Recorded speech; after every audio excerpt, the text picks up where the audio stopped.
already have a Hostinger account?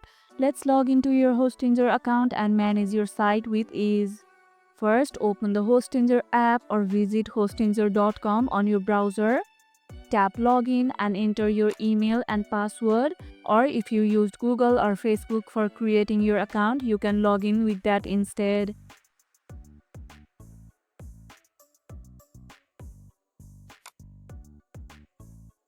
Once logged in, you'll land in your hosting dashboard, ready to manage domains, emails, and your site. Enable two-factor authentication in your profile for added account security. What kind of site are you hosting with Hostinger? Let us know in the comments below. And if this video helped, hit the like button, share it, subscribe, and leave a comment. Thanks for watching, and I'll see you in the next one.